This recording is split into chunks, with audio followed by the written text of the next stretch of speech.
Well, hi and welcome back to the Healthy Metal Hippie. Today we are so excited to have Juliette Bryant with us. She has Juliette's Kitchen and she truly knows all things herbs and mental health and medicine and mushrooms.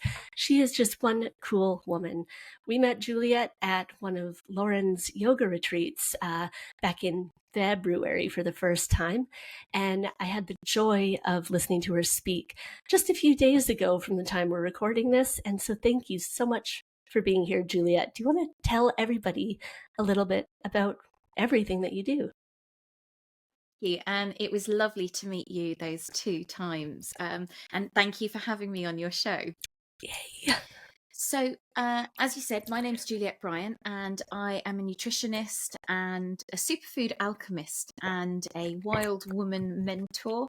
And my real passion is guiding people into the earth and through that, helping them remember who they are. You know, we're all part of this incredible planet. And so my aim has been to support people and give them tools that can help them come back into that alignment, into that kind of aligned state. And so I've created over the last 15 years a range of superfood products, because when I was working as a nutritionist, you know, I'd see so many things out there, so many supplements that were such poor quality. And I thought, you know what? I really want to be able to put my love and my vibe into these things to make them the best they can be for people. So that started my range of superfoods. Oh, I love that. And you were so right. I, you know, I gently speak about this sometimes, on my Instagram, but there's so much stuff out there where people are just, really kind of tricking you, playing on your emotions, but in a really bad way to get you to buy things. My big one that I talk about is on Instagram. Oh, this one fires me up, okay? Your manifestations do not work because you don't have this bracelet. Yep. No, no. That one makes me so angry. And they've sold like hundreds of thousands, and it's wrong. It's wrong. And so supplements are the same kind of thing for me.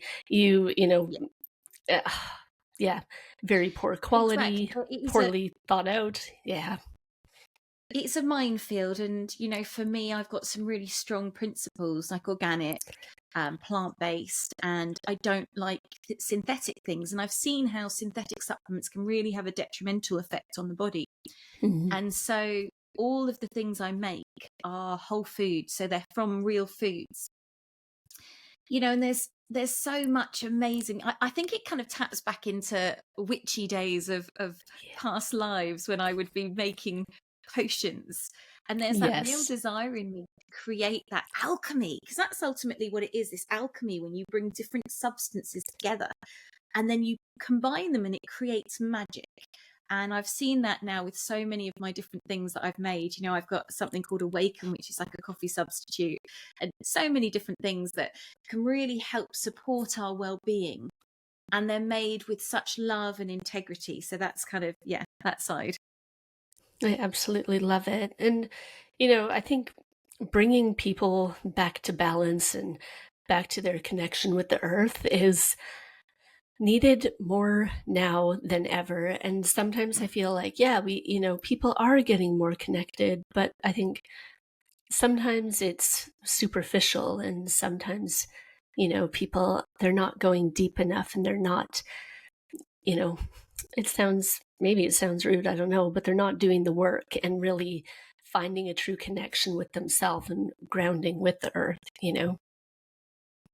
I think we live in a world now where there's so many distractions. So we have phones which can connect us 24/7 to people.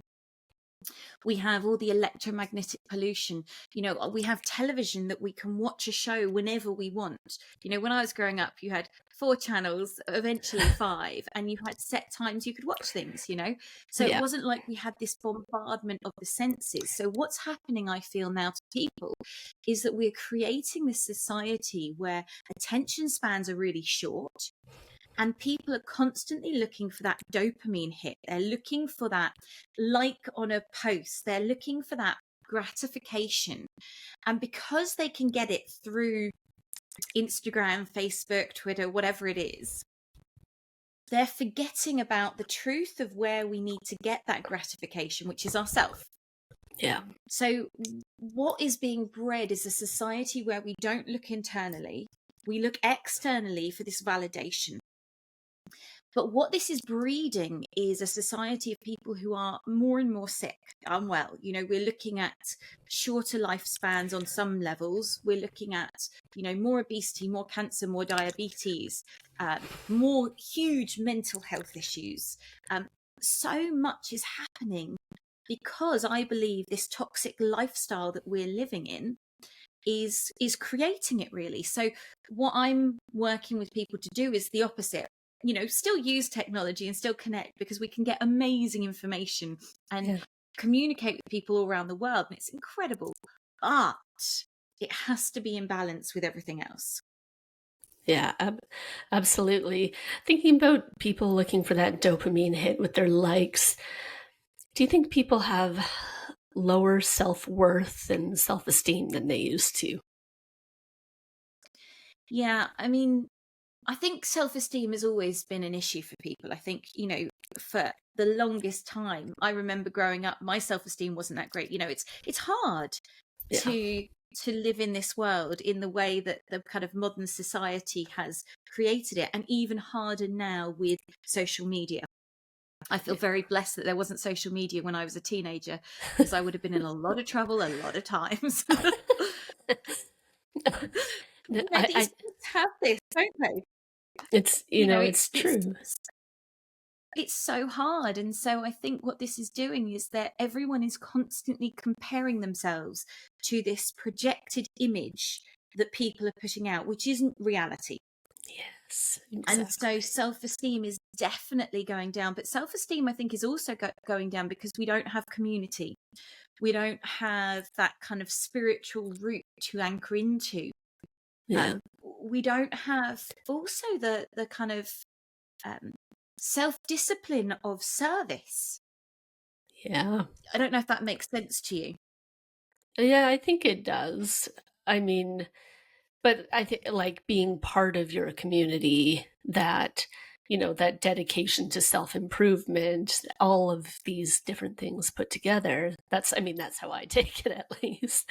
Yeah, totally. And it's that like selfless act of like, there's a little old woman down the street who needs help, and you know, you're a teenager or you're grown up and you're going to take that time to go and help her or bring her food or whatever it is. And obviously still people are still doing that, but I think especially with the younger generations, there's a lot more selfishness and a lot less of this community spirit of like, well, we're just going to do it because we're serving someone else, because we're Yeah, being like a good human being, not because we're going to get anything out of it right. or we're going to be paid or any of this, but just that service. Because I think for me in my life, when I've just given with no thought of anything coming back, it's just giving for the sake of giving, the Yeah. biggest rewards have come back for me, on a spiritual, energetic level.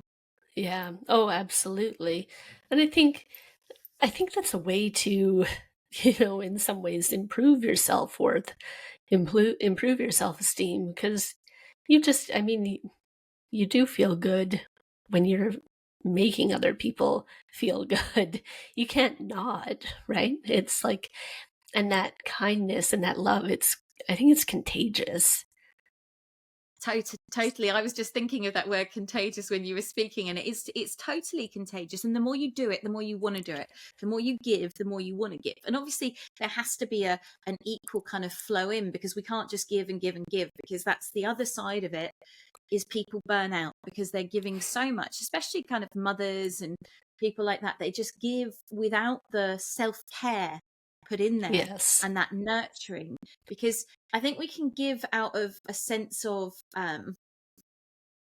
what's the word I'm looking for, like almost like a, we have to do it, that martyrdom. Yeah. I have to look after everyone else, I have to do this.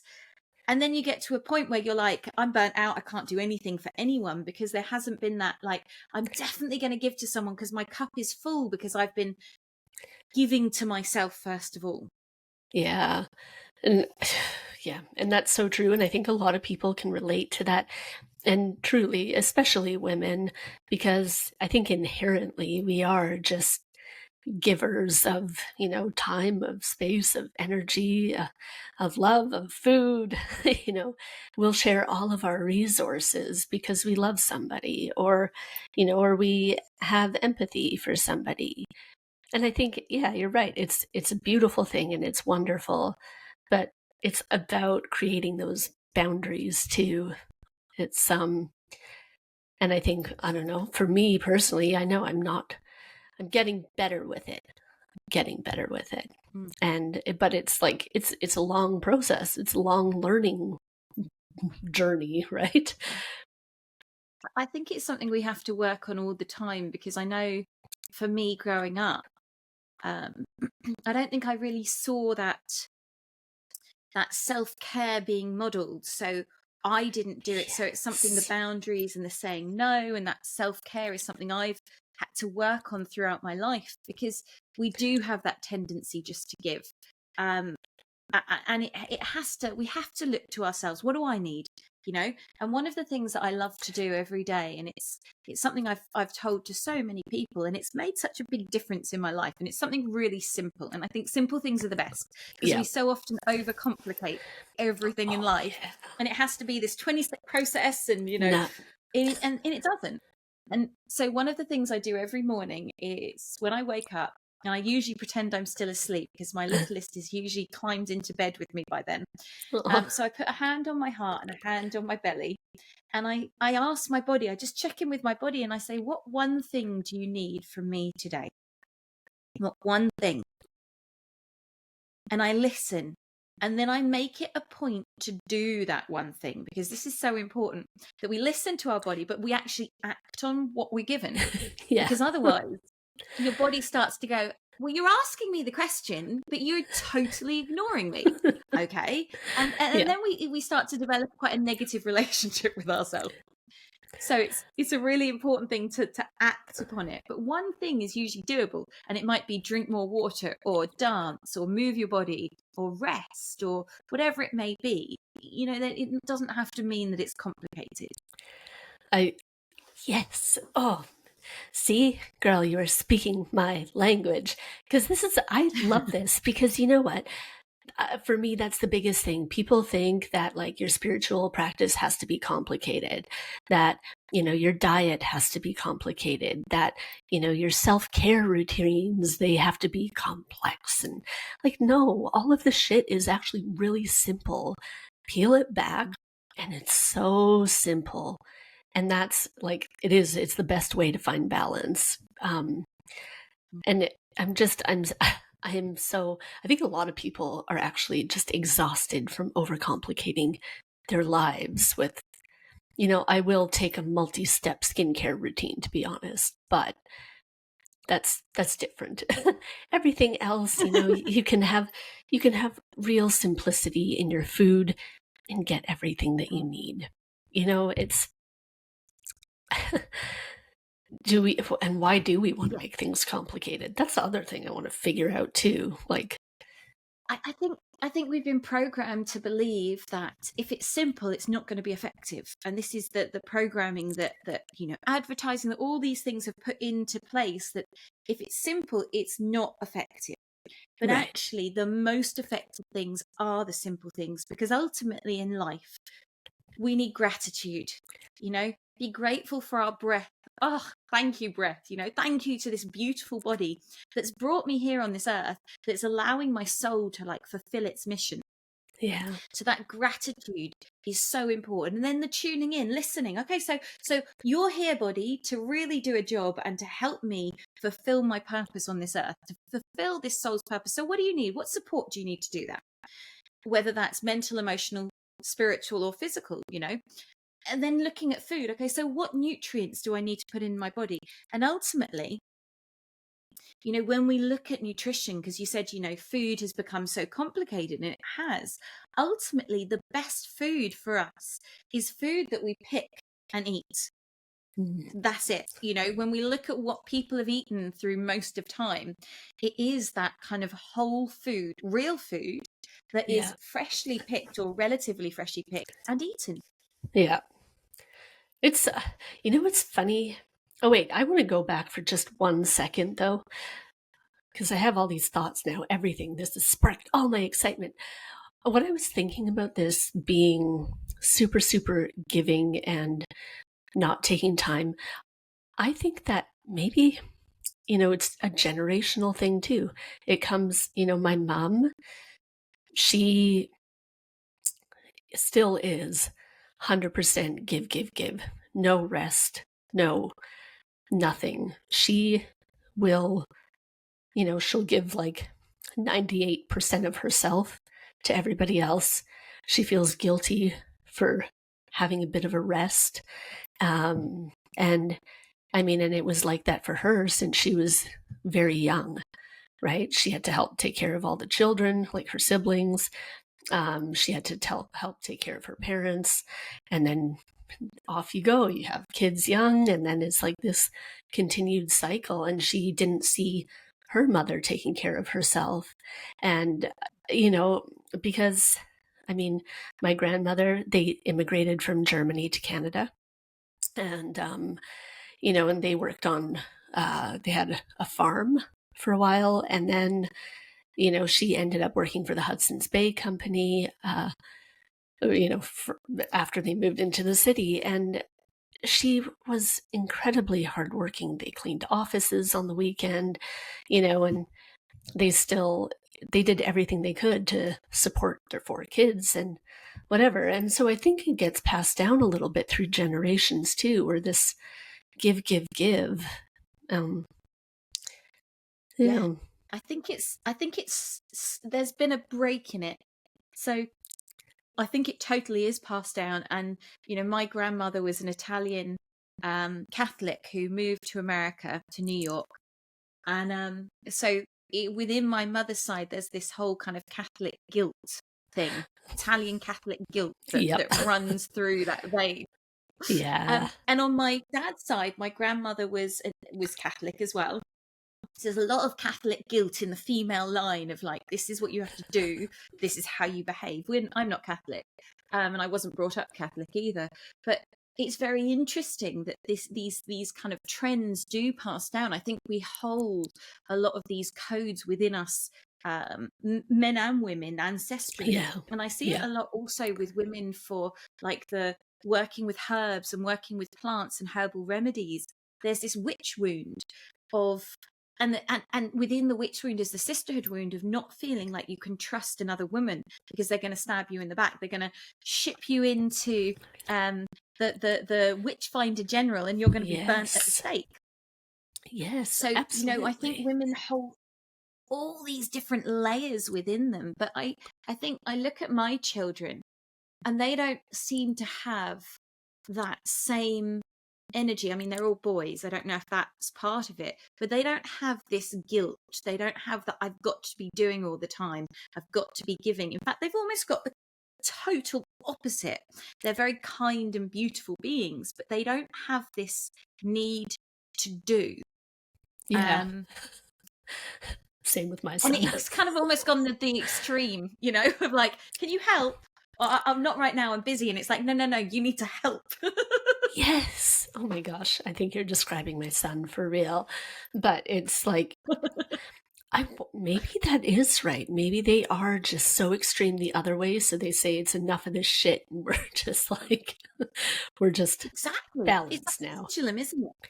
Yep. With anything, it's the pendulum swing. So it's like we went from a matriarchal society, we moved to a patriarchal society, and now we've got to find that balance, that middle. Mm-hmm. What is that middle spot? What is that resting point of balance between the male and the female? What is that balance between overgiving and that martyrdom and selfishness? You know, but in order to find the middle, you have to go to either extreme. Yes, you absolutely do.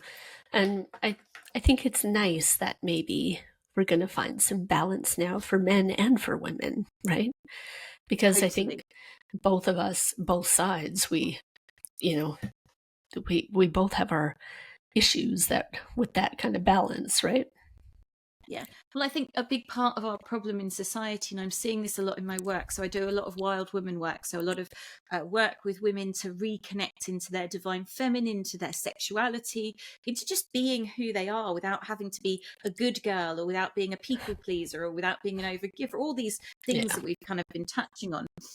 And one of the things I'm seeing is, women have taken on the role of a man and a woman. So we've been programmed again by society that we have to be successful business people. We have to be good partners. We have to keep an immaculate house. We have to look after children. We basically have to be super people.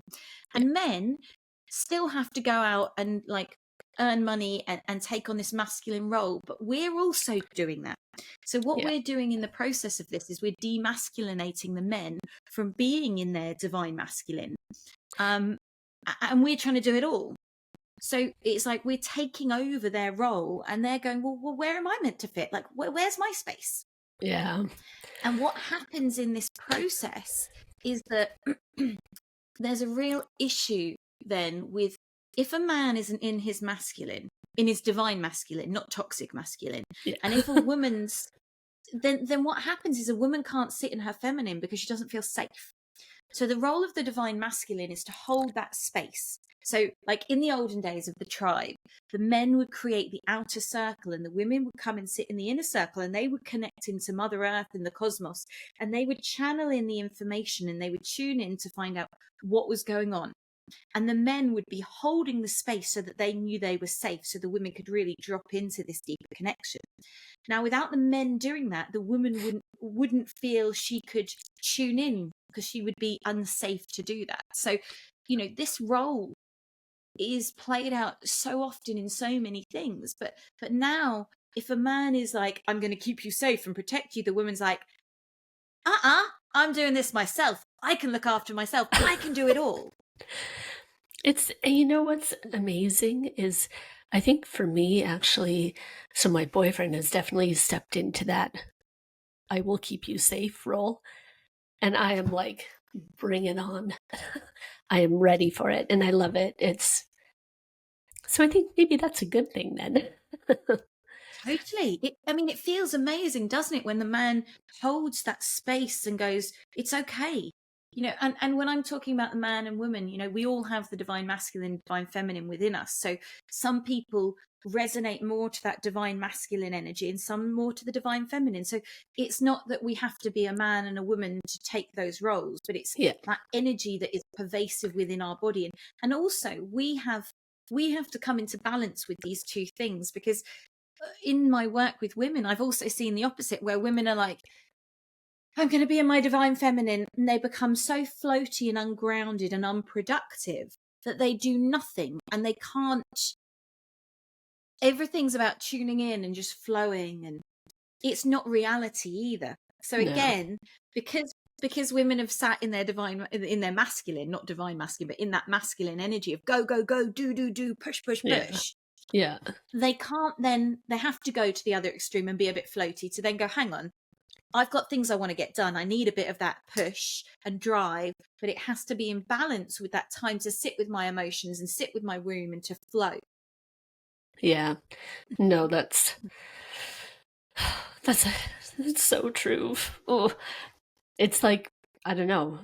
And I know sometimes I am really guilty of floating away, but and it's you're right though. It is about just like kind of coming back to that balance and just reconnecting and grounding and sorting yourself out. Exactly. Yeah. I love it when I do my Wild Woman retreat days, because my husband prepares the space, he gets the firewood done, he stacks the fire, he makes the space really nice. And he always says, I've made the space really nice for the wild women. And then he takes the children out for the day so that I can then hold that space and be with the women and I always tell everyone, oh, Giles created the space, he'll make sure the garden's tidy and all those things are done so that we can drop into that space. And it feels lovely, like allowing that, and welcoming in that divine masculine. Yeah, absolutely. Oh, so I guess going forward, again, sorry for all my jumping around, but if so you're talking about our food and how picking food is the absolute best food for you. If you can't, you know, if you can't grow your own food and pick your own food, I would guess maybe farmers markets are the next best option. Yeah, so one of the things when it comes to our food is if you pick an apple freshly off the tree, that apple has more probiotics on it than most apples you buy in the shop. Why? Because every food that we pick is covered in microbacteria, and the microbacteria on each of those foods is designed to help you break it down and to help increase the good bacteria in your gut. And so this is a really important thing that we'll get to in a minute. But when we pick our food, so foraging is a great thing. If you're not able to grow your own food, foraging food, but also we can all grow something. Yeah. Even if you've only got a windowsill, we can grow herbs, or you can sprout things. So when I talk about Yeah. sprouting, like getting a seed and sprouting seeds, we all have the ability to grow something on a scale depending on what size is available. And so when you use those fresh herbs or those sprouts, what you're doing is you're injecting your food with life force and good bacteria, which is really going to be supportive of your health. But then, as you said, the next step from that is finding a local producer who grows organically. It doesn't have to necessarily be certified organic, but that is following no pesticides, herbicides, and growing as Yeah. close to nature as possible. Yeah. I think it's funny because when I was living in Canada, there were tons. I mean, there were probably at least 6 just in the city I lived in, and let's be real, the city was nowhere near the size of London, and but I find here it's harder for me to find like a nice farmer's market to go to, which is Yeah. interesting because I feel like there's so much more of that in so many ways, like super local Yeah. farms, for example. So I think Facebook has some merits where in local groups. So for example, in where I'm living, there's local Facebook groups for the area, and what I did was I typed in when I moved here, you know, are there any local organic growers? And people replied, and luckily by us there are 2 people who grow organically, on quite a large scale. They do veg box deliveries, so the food is literally coming from maximum 5 miles away, Oh and wow. it's organic. It's phenomenal. And, I live in the middle of nowhere. I'm not, so there are these things going on in lots of areas. And I think that Facebook is quite a good connector. I'm also the trustee of a charity called the Vegan Organic Network. Oh And it's been amazing being a trustee for this charity. It's really shown me quite a lot. Because I used to think organic was great. And I couldn't understand why it was like, well, why do you need to have vegan organic? That doesn't make sense. And I was speaking to the head of this charity, and he was saying the problem is, and it's a very interesting story with this, is that if you're using manure and those, let's say those horses are given worming pills, which they all are, yeah. those worming pills get pooed out into their manure, and then what happens is those worming pills go into the soil. Now, what does a worming pill do? Well, it gets rid of worms. Yeah. What is the most valuable commodity in our soil? It's worms. Yeah. Oh yeah. Yep. So when we're using manure, this is one of the things that's happening. And a very interesting example of this is recently the farmer who I get my organic veg from. He's just had the Soil Association there to test some of it because they've got contaminated manure. And it was contaminated because the feed that these horses were eating, this hay, had been sprayed with a certain herbicide. So Ugh. that has actually gone through into the manure. So 3/4 of his crop might be ruined because of this contamination through the manure. So it's like, if we just cut out manure and we just use our own compost. So we make our own compost here. We don't have a massive garden and we Yeah. grow loads. Yeah. And it doesn't take tons of time. I've got a full-time job doing Juliette's Kitchen, doing my business, and I've got 3 children. It's not like I've got loads of time to spend a full-time in the garden, but Yeah. the ability to grow is such an amazing thing. So yeah, if you can tune in to local people growing, and the Vegan Organic Network have this project called the Von Map Project. And what they're doing is they're getting people to put onto this map where they are and if they're growing, so that other people can go onto this map and go, oh, look, there's a vegan organic grower that's 2 miles away. Do you have excess produce? Okay, that's amazing. So you're building up this huge network of amazing people that are all on the same Exactly. path. Exactly. Oh, I love that. I definitely need to check that out because I was getting veg box deliveries and I paused them for a while because certain things I'm like, I have too many onions, for example. So, Yeah. and I'm out of freezer space. So, um, it's I stopped them for a while, but I'm hoping I'll go back to them. But finding local growers where I can pick exactly what I want would be just, oh, so good. That would be amazing. And so all of this, having the foods that are covered with the probiotics and everything else, that's obviously it's supporting our gut health. And I thought we could touch a little bit on, going back for a second to, the self-worth, the anxiety, the depression, and how everything is related. They're discovering more and more, backed with science, what we have all been saying for years, is that everything goes back to your gut health. And do you want to tell us or talk a little bit about that? Yeah, totally. So when I first started out working in nutrition, I really spent a lot of time just focusing on the gut. So everyone that would come to me, and still to some extent I do this, I would just look at their gut. What's going on with your gut?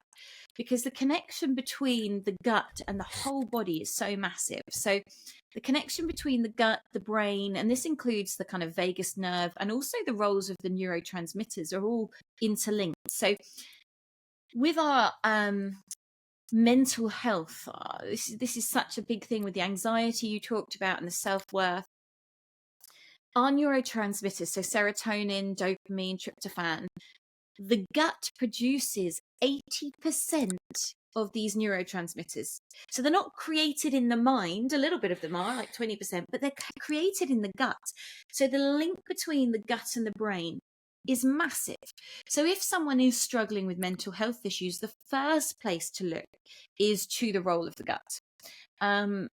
Whether it's an imbalance in gut bacteria, whether it's inflammation in the gut, whether it's parasites or bad bacteria, all of these things are linked. And there's some amazing work, a doctor called Dr. Natasha Campbell McBride, who about, I think 15 or 20 years ago, wrote a book called The Gut-Brain Psychology.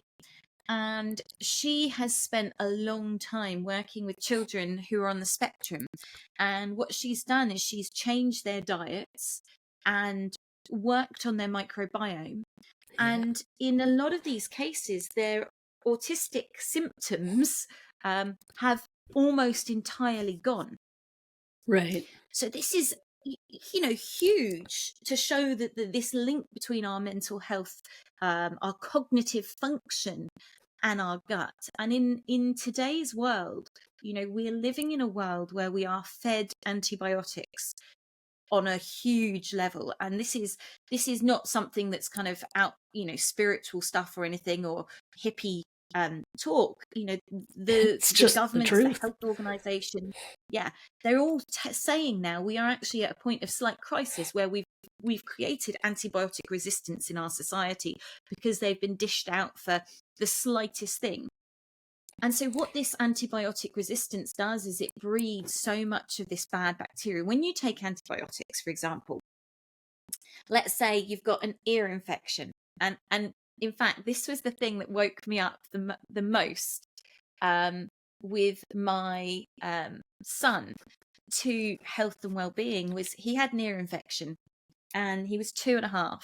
And if you've got a child or someone who's had an ear infection and they're screaming in the night in that pain, it's horrendous. You want to do anything you can to stop it. So Yeah. took him to the doctor, and the doctor gave him antibiotics. He was 2.5. He had them for the first time. And I was like, okay, you know what? I don't want his eardrum to burst. Yeah. So I gave him the antibiotics. And there is always that fear mongering, I think, that happens a lot with the doctors. Well, if you don't give them to him, his eardrum could burst. He could lose his hearing. You're like, oh my God. So gave him the antibiotics. A month later, he gets a cold, as children do at that age because they're building up their immune system. And I went to the doctors because he got an ear infection again. And she said, oh, he needs antibiotics again. I said, but he just had them a month ago. And she said, oh, the thing is, every time he's now got a weakness in his ear, every time he gets a cold, he's going to get an ear infection and he'll need antibiotics. And I looked at her and I thought, that's insanity. And I went, oh, okay. So I took the prescription, didn't fill it, went home, and I was like, this doesn't make sense. Onto the computer, natural remedies for ear infections, and found out about garlic. And you chop garlic up, you put it into olive oil, and you lightly simmer it. Take the garlic out, leave it to cool, and then drop it in the ear. Put cotton wool in. And I did that overnight. The ear infection was gone. Mm. And I thought, brilliant. And so I started to really investigate this. I thought, okay, so why is it that because he had an ear infection once and he took antibiotics, why is there this reoccurring infection that's coming up? Like, what's going on with that? And you look at tonsillitis, another prime example of this. These other reoccurring infections where once you have it, you're going to keep getting it and you're going to have to keep getting antibiotics to kill it. Yeah. And so what happens with this is, imagine your gut is like a garden. And you've got lots of lovely trees and you've got lots of lovely plants, and then you've got a weed which represents the ear infection or the tonsillitis. So you've got that weed, let's call it bindweed. Now, bindweed is just in a small area and it's not doing anything, but it starts to take over and it starts to spread. So this is your ear infection. I've now got an ear infection. So the doctor says, take the antibiotics. The antibiotics come in and they wipe all the trees, all the plants, and the bindweed out. So you're now left with a blank canvas in your garden. There's nothing there. Now, if anyone has gardened before, they know that the first thing that comes back is not the plants and the trees and the flowers and the things that take a while to establish. It's that bindweed. So it's the initial infection comes back, and this time there's nothing to stop it because it's got a clear space. So it's just going to run rampant and cover the whole thing and probably come back worse than the first time. So this is that reoccurrent infection. So you take antibiotics again, just as those plants are starting to come out, boom, wipe everything down.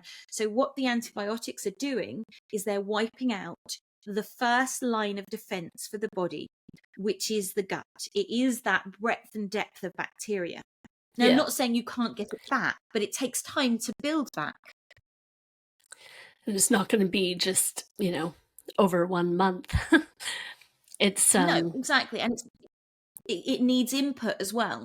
And that's the other really important part of it is like, so with the gut, if, and antibiotics can be life-saving. Let me just say that, there are cases where antibiotics are so incredible at doing what they need to do, but not as necessarily a first point of call all the time. So it's like, well, let's actually look at a natural antibiotic, garlic, as I mentioned, for the ear infection, which got rid of his ear infection on so many occasions.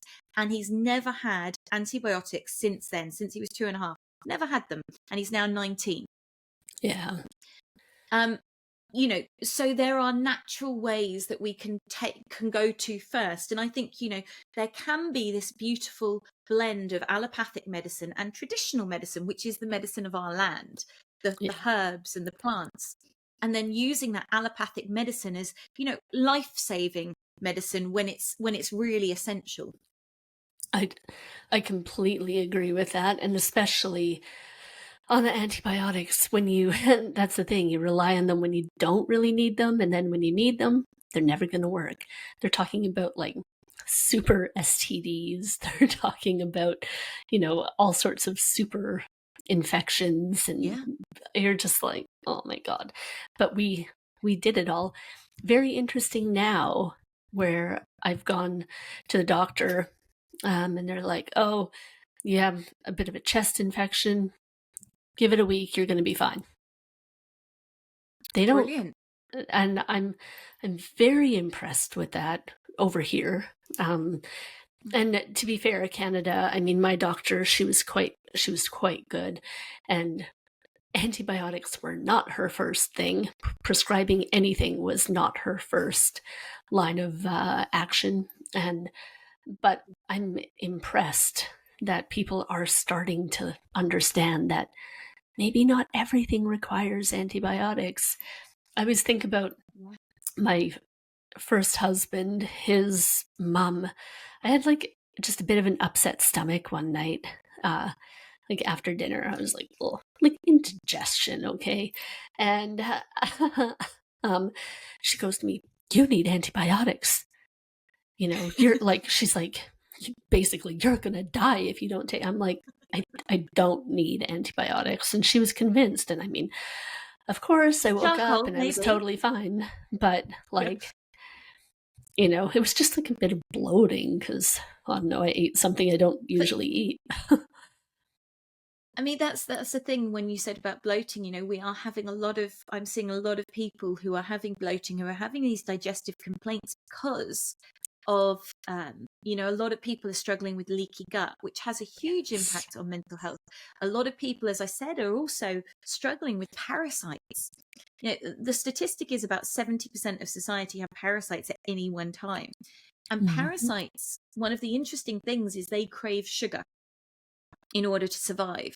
And so this sugar craze that we have in our society, where people are basically just living on sugar, it is huge, and it's feeding the bad bacteria, it's feeding the parasites, so it's creating even more imbalance in the gut.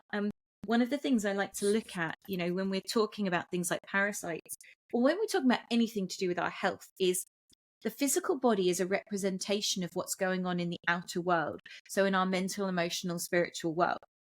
Yeah. And also the wider world. So, you know, if we've got parasitic activity going on, it's like, well, first of all, on a spiritual level, where are we giving away our boundaries? Where are we letting some stuff suck our life force? Because that's what parasites are doing. They're sucking out our life force. So where are we doing that in our society? You know, and you look at the governments in this world, and all of them pretty much are parasitic. So we're handing away our power to all of these things. So no wonder parasites are so prevalent. And then it's like looking at the mental and emotional side, all of these different aspects of it, because when we can start to get stronger on these levels of our boundaries and not giving away our power and stepping into that sovereignty, parasites are less likely to take hold on a physical level, because everything is that manifestation. Yeah. Oh my gosh, and that's so true. And I think a lot of people don't make those connections about your external environment and the mirror that it has inside. And, you know, from the stars in the universe down to the tiniest little microorganisms, it's all kind of a mirrored reflection of itself. That's what I think. Yeah, totally. It really is. And you know, one of the books that changed my life was when I read, I think I was about 18, and I read Louise Hay's "You Can Change Your Life, You Can Heal Your Life." Yes, I love that book. And it was such an incredible book, because, you know, and you can go through it and you can look up an ailment, and you can now just go online and type in Louise Hay earache affirmation, and it will come up, because what she says is that every physical root has an emotional, mental, spiritual root. And so when you start to look at, you know, earache, for example, about what are you not listening to in the world? What are you refusing to hear that's going on around you?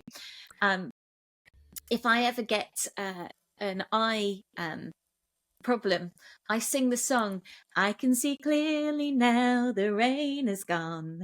You know, because to me it's like, I'm not seeing something. What am I choosing not to see that's right in front of me? So by singing that, and I go around singing it every day, what am I not looking at in my life? What am I kind of shying away from? And then the eye clears up really quickly. So, you know, the lungs are linked to grief. So breathing thing is about not wanting to live, not wanting to be present, being overwhelmed by emotion and grief. You know, the liver is linked to anger. So when we get liver issues, it's like this anger in our system. Kidneys, fear. So, you know, we can start to to look at the body in this way that is not just, it is this physical thing. And, all of the ancient traditions look at that, the Ayurveda, the Chinese medicine, Native American things, they all see us as this holistic being. And so all illnesses are treated that way. Yeah.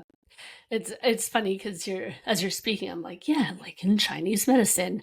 And I mean, I haven't studied deeply Chinese medicine or Ayurvedic or any, a little bit native, but I'm like the basic concepts. Yes, absolutely. And that's it. You have to look at the whole being in every way. And it's not the whole being just that physical body, right? It's everything around it. It's And so, very important. yeah. One of the things that I have found with my work with the gut is quite often if people are struggling to digest food, it's because they're struggling to digest life. They find life hard. And this is also then linked to the mental health thing, because, if you're struggling to digest your food, first of all, on a physical level, you're not breaking down the nutrients. So your body is malnourished and it's running in a kind of lax state. So what this then does is this has that impact on your mental health where you're running in a lax state. You don't feel good enough. You don't have enough energy. You're always feeling a bit like low because A, you've not got the nutrients, but B, you're struggling to be present in life. You're struggling to digest what's happening in your life on that emotional level. And for me, I struggled with depression very badly when I was a teenager. I put myself into hospital when I was 15. I was suicidal. I did try attempting suicide when I was 15 because my circumstances in my life were really hard. My mum had multiple sclerosis and, life was challenging. And I'd moved from England to America. So I went to high school in America and, very different culturally as well. So yeah, it was an interesting time, and my food that I was eating then, because I had free reign in America to fast food and junk. At home, my parents were very strict with what we ate, so I rebelled as a teenager and stuck my fingers up to it, and I was like, I'll live on junk food, which obviously had a huge detrimental effect on my mental health.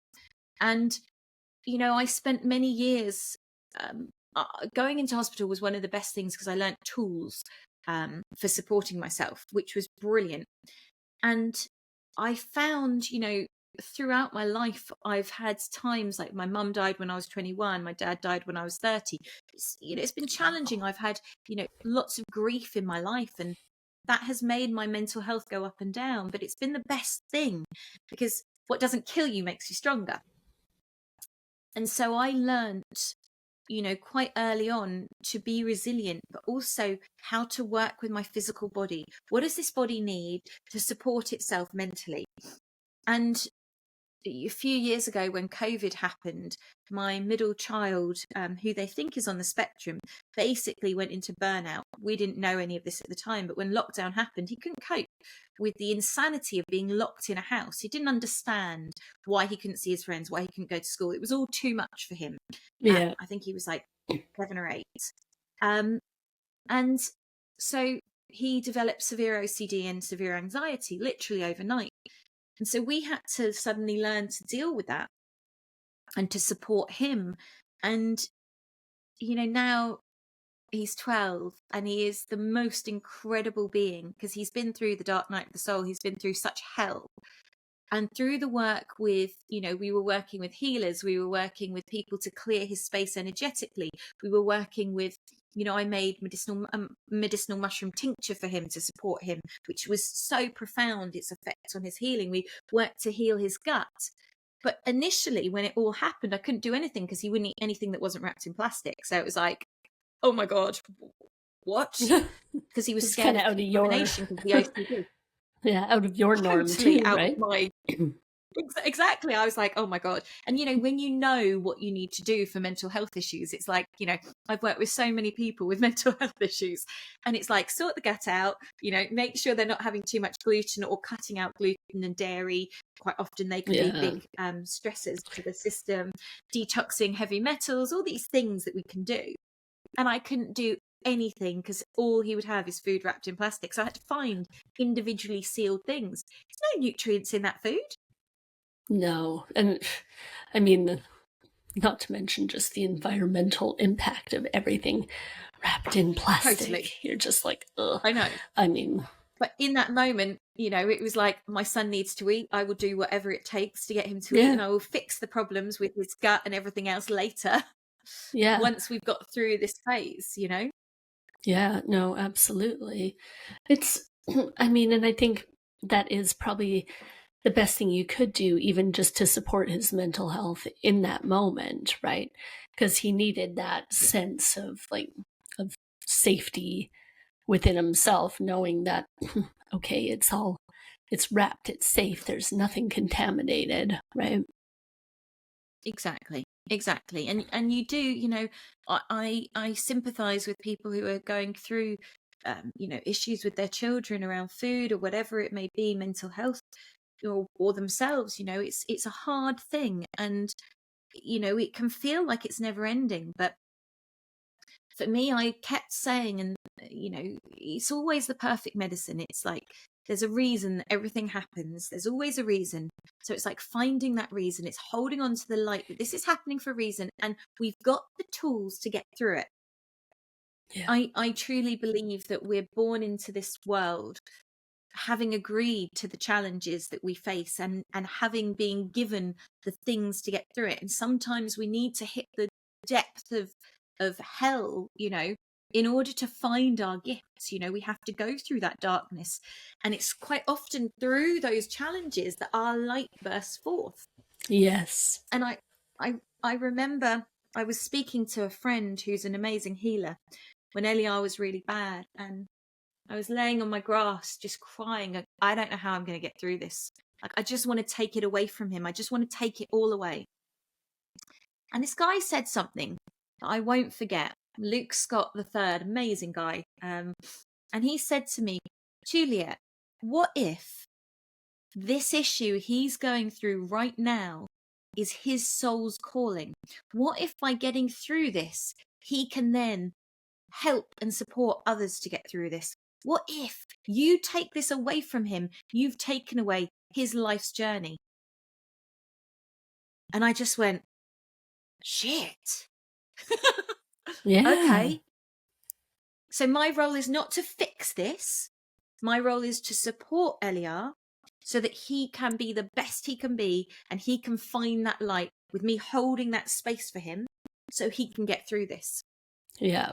Oh, absolutely. And I think, I think there was another episode where we were talking about this a lot, but those experiences that we have, how they shape us, and, they play that impact on who we become as people. So that's going to have a huge role on his future and how it shapes out, how he deals with people, and, and his relationships and everything else. So I think it's amazing. And even just your support showed him how to support and take care for other people.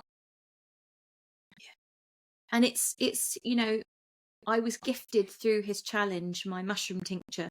The universe guided me to create this tincture for him, which has now worked with over 1,000 families with kids who are on the spectrum or suffering with ADHD or anxiety or OCD. And they've all taken it, and every one of them have come back to me and said between a week to a month, they've seen profound differences within their child or themselves if they're a grown-up. And, I think about that, and I think, well, those 1,000 families wouldn't have been helped if Eliar hadn't gone through that challenge and I hadn't been then guided to create this tincture for him. So it's, that in itself is like such a gift. And the reason I trained as a nutritionist was because of my mum.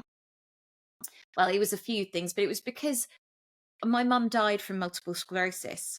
Well, she died from a pulmonary embolism caused by the MS. But my life, when I was younger, I always wanted to become a doctor, and I wanted to be able to help people with MS. I soon let go of wanting to become a doctor, but I realised that same thing of wanting to help people with MS was still there, and was a really strong calling.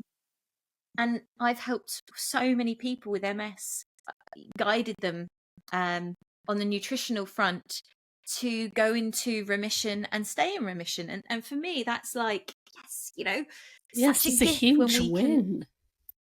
yeah, when we can share our gifts that we've all been given. We've all got different gifts, and when we can share those and make this world a better place, that's such a beautiful thing. Absolutely. And I mean, I think sometimes we don't think we have gifts, but they're definitely in there. Everybody has them. They're Totally. And they amazing. don't have to be massive things either. Sometimes we think that those gifts have to be like life changing, like, I can sing an opera, or I can, make herbal remedies, or these things. Our gifts can be smiling and helping someone by saying a kind word. That can have such a profound effect on someone. Just, taking someone's hand who needs support, can change their life. So our gifts can be kindness. They can be, creativity. There's so many different things. Kindness to animals, kindness to the planet. Yes, absolutely. And they do make an impact, and they make life-changing impacts on people, like you say, that kindness may save a life, Anything you're doing to help the environment obviously is making a positive impact. And sometimes you may not feel that like in the exact moment, but it's that ripple effect that comes out, and there is a huge impact about doing it. Exactly. And I think, one of the things that I really love is that, when you start foraging or you start connecting to the earth more, we start to view the earth in a different way. So instead of us being beings that are walking on this planet, and this planet is here for our consumption, when you start to forage and you start to connect in with the earth energetically, and you start to, think about Mother Earth holding us and supporting us, and you start to look at the elements and connect into the earth in this more spiritual way, then what we do is we realize that we're not this separate thing. We're actually intrinsically part of the earth. So then our actions change, because we are not looking at the earth as a commodity. We're looking at it as our family, as part of our being. Yes, absolutely. And I think if people can have that perspective shift, that's gonna be profound already. Do you want to tell us a bit about your tinctures? What kind of, like, because people can shop online with you to find some of your incredible, everything, tinctures and coffee replacements and superfoods. And so do you want to tell us quickly just a bit about those offerings you have? Thanks. Yes. So I've got, if you go to juliettebryant.com, and if you use the code Ashley, that will get you 10% off anything that you want to buy on there as well. So little gift for the listeners. So as I said, I've created a range of superfoods that are based on what I see people coming to me as a nutritionist needing. So, a lot of people are addicted to coffee. So I haven't had any caffeine for 17 years, so I feel very blessed on that front. But I still need to have that uplift and that energy and all that amazing stuff. But I get it through medicinal mushrooms. They've been such a huge part of my life for the last 15 years, the mushrooms. And I'm so pleased I found them. And every product I have on my website, I think, has mushrooms in them. So, and we're talking about the non-psychoactive, so legal medicinal mushrooms. Yeah. So I have my mushroom tincture, which I talked about. I've got something called Awaken, which is cacao, hemp, CBD, not CBD, cacao, hemp, medicinal mushrooms, and other adaptogenic herbs. So that's designed to help you feel uplifted, but calm at the same time. So it's like focus, clarity, and calm. And then I got something called Supercharge, which is a real coffee replacement, which is medicinal mushrooms and adaptogens like shilajit, which is amazing. And that you feel like supercharged. Yes. So that's one of my favorites. I've just created a new one called Zen Cacao, which is like your chilled hot chocolate mix. And nothing I've got has got any animals in. Nothing I've got has got refined sugar. So it's all natural, all organic, all whole food things, nothing synthetic. And then I've got an amazing mix which I created with my brother called All You Need Superfoods. And this is like your one-stop shop to everything you need. So you've got digestive enzymes, plant protein, medicinal mushrooms, super greens, vitamin C, magnesium, vitamin D, B12. So you've literally got this jam-packed powder, which you can put in water, in smoothies, in porridge. Like, it's so easy to use. And that's been a real game changer for a lot of people. And then one last thing, I've got lots of products you can look at, but I've just come out with this tincture recently, I think a week and a half ago, and it's on sale on my website at the moment, called Enlighten. Ooh. And this is a mixture of frankincense, myrrh, monatomic gold, monatomic minerals, burdock, mullein, astragalus, tulsi, reishi mushroom, ginger.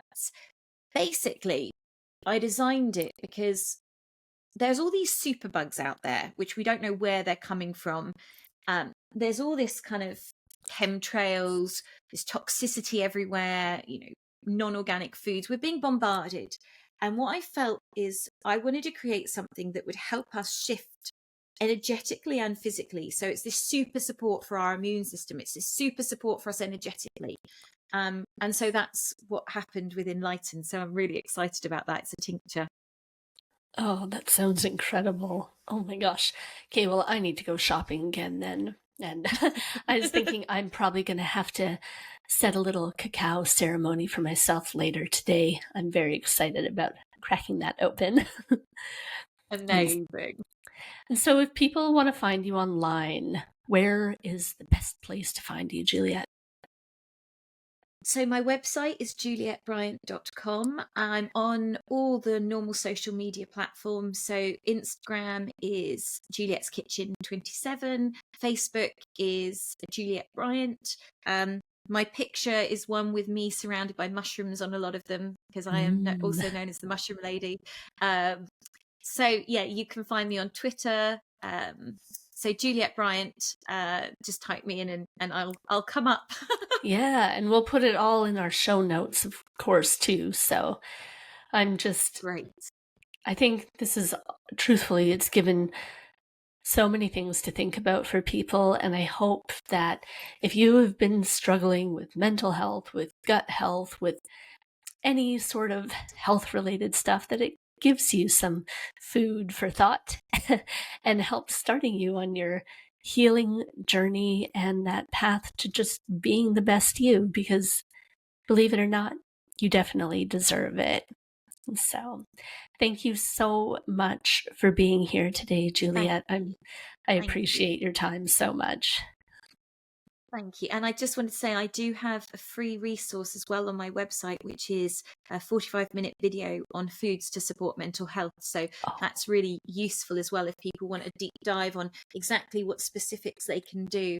And I've also got a course that is a paid course, but on essential health and detox and renewal, which goes into gut health, parasite cleanses, heavy metal cleanses, and all that stuff on my website. So there's, if you want to take it deeper, then there's lots of avenues, free or paid for, that I can support you with. Yes, absolutely. That's amazing. I'm probably going to go watch your video later too. It's great. Amazing. Thank you so much, Juliette. We'll talk to you soon. Thank you. Bye.